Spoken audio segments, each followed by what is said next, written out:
সব নবীকে আল্লাহ একটা করে দোয়া দিয়েছেন, নবী দোয়া করলেই কবুল। সব নবীরা ওই দোয়া করে ফেলেছে দুনিয়াতে।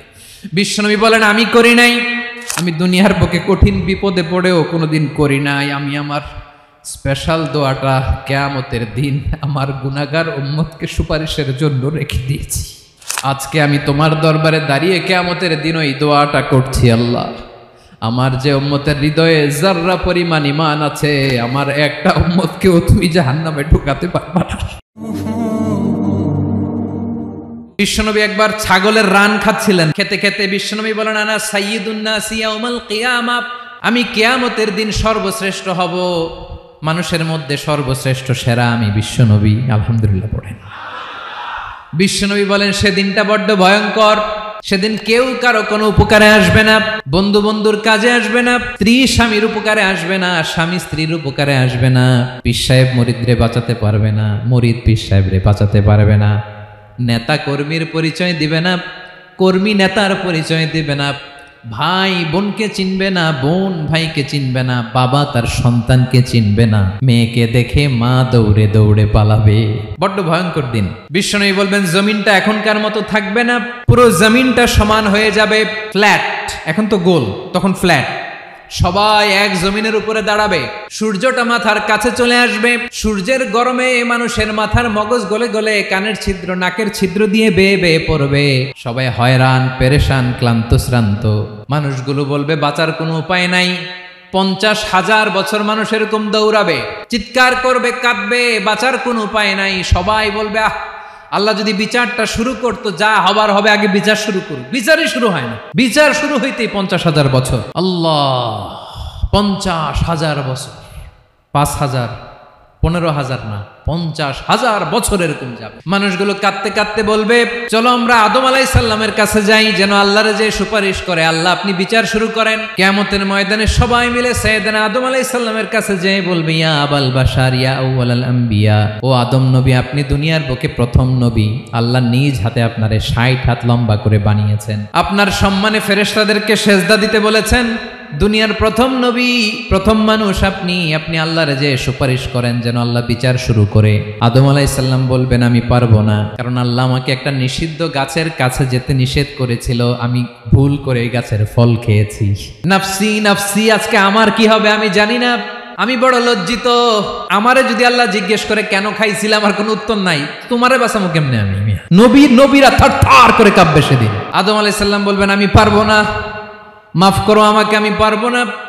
ওই যে ভুল করে গন্ধম খেয়ে ফেলেছি, নিষিদ্ধ গাছের ফল খেয়ে ফেলেছে, আমি বড় লজ্জিত অনুতপ্ত, আমি পারবো না।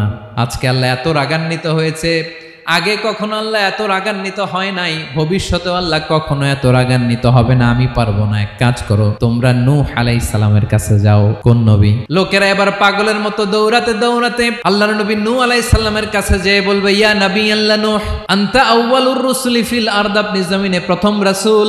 আদম আলাইহিস সালাম নবী ছিলেন, রাসূল ছিলেন না, এই দুনিয়ার বুকে প্রথম রাসূল ছিলেন আল্লাহর নবী নূহ আলাইহিস সালাম। সবাই বলবে ও নবী আল্লাহ নূহ, রাসূল আল্লাহ নূহ, আল্লাহ আপনাকে আবদান শাকুরা, শুকর গুজার বান্দা বলে কোরআনে বলেছে। কোরআনে নূহ আলাইহিস সালামের নামেও সূরা আছে না নাই? আপনি আল্লাহর প্রিয় বান্দা, প্রিয় রাসূল। দেখেন আমাদের কি দশা, ঘামতে ঘামতে শেষ, জমিনটা তামার জমিন, সূর্যটা মাথার কাছে, কি করবো আর পারি না, ঘামতে ঘামতে আর কত ঘামবো, কত দাঁড়িয়ে থাকবো। আল্লাহরে যে বলেন বিচার যেন শুরু করে। নূহ আলাইহিস সালাম বলবেন আমিও পারবো না, আমিও পারবো না, আমি আমার ছেলের জন্য এক কথা বলে ভুল করে ফেলছি। যখন মহাপ্লাবন হবে আমি বললাম আল্লাহ আমার কলিজার টুকরা সন্তান রে বাঁচান। আল্লাহ বললেন ও নূহ সে তোমার সন্তান না, কারণ সে ঈমান আনে নাই, সে পাহাড়ের উপর দাঁড়িয়েছে, দেখি কেমনে সে বাঁচে। ওই যে আমি একটা না বুঝে আবদার করেছি, আল্লাহ আমার উপর রেগে গিয়েছিলেন। আজকে আল্লাহ ওই ব্যাপারে যদি আমারে প্রশ্ন করে, আমার কোনো জবাব নাই, আমি পারবো না, মাফ করো। তোমরা সবাই মিলে আল্লাহর খলিল ইব্রাহিম আলাইহিস সালামের কাছে যাও। লোকগুলো পাগলের মতো খুঁজতে আরম্ভ করবে, অযুত লক্ষ নিযুত কোটি মানুষের ভিড়ে আল্লাহর খলিল ইব্রাহিমকে যেয়ে বলবে ইয়া খলিলুল্লাহ, ও আল্লাহর খলিল, আল্লাহ আপনাকে বড্ড ভালোবেসেছেন, আপনি কাবা বানিয়েছেন, আল্লাহ আপনাকে বড্ড পছন্দ করেন। দেখেন আমাদের কি অবস্থা, আপনি যে আল্লাহর কাছে সুপারিশ করেন যেন আল্লাহ আজকে বিচার শুরু করে। আল্লাহর নবী ইব্রাহিম বলবেন আমিও পারবো না, আমি আমার জীবদ্দশায় 3টা মিথ্যা বলেছি। কয়টা?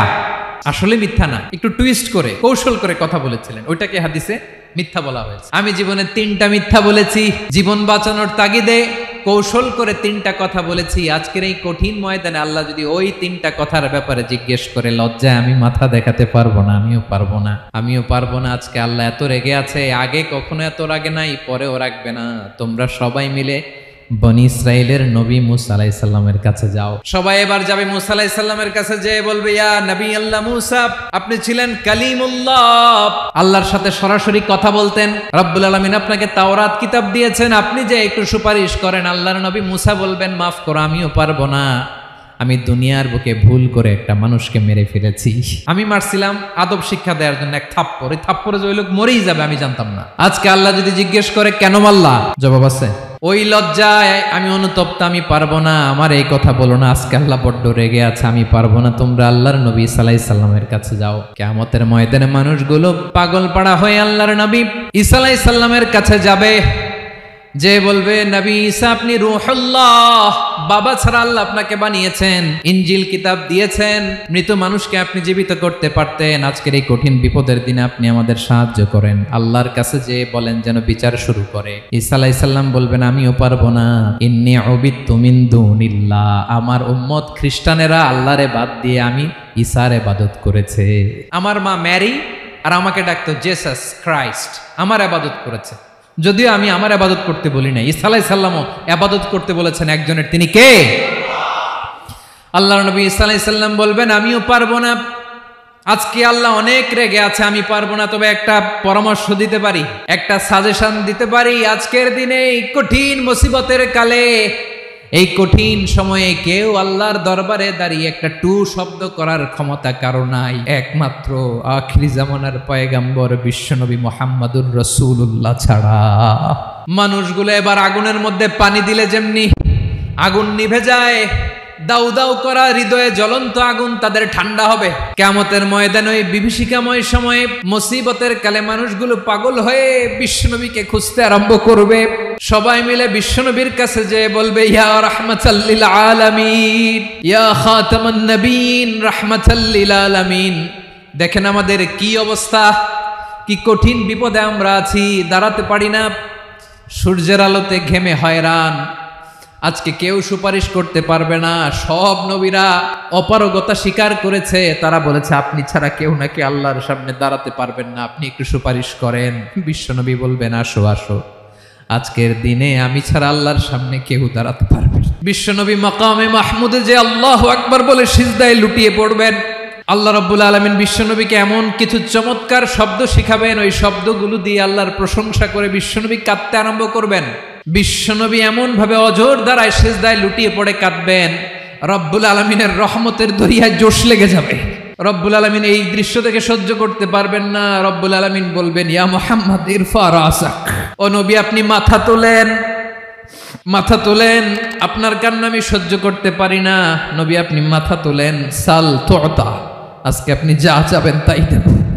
নবী আপনি সিজদা থেকে মাথা তুলেন, সাল তুতা। বিশ্বনবী এবার মাথা তুলবেন। যে বিভীষিকাময় সময়ে প্রত্যেক নবী বলেছেন আমি পারবো না, প্রত্যেক নবী বলেছেন নফসি নফসি, আমার কি হবে আমি জানি না, আল্লাহ আমারে বাঁচাও। প্রতিটি নবী বলবেন নফসি নফসি, আল্লাহ তুমি আমারে বাঁচাও, আমারে বাঁচাও। বিশ্বনবী মাথা তুলবেন, তুলে বলবেন রব্বি হাবলি উম্মতি, আল্লাহ তুমি আমার গুনাহগার উম্মতকে বাঁচাও।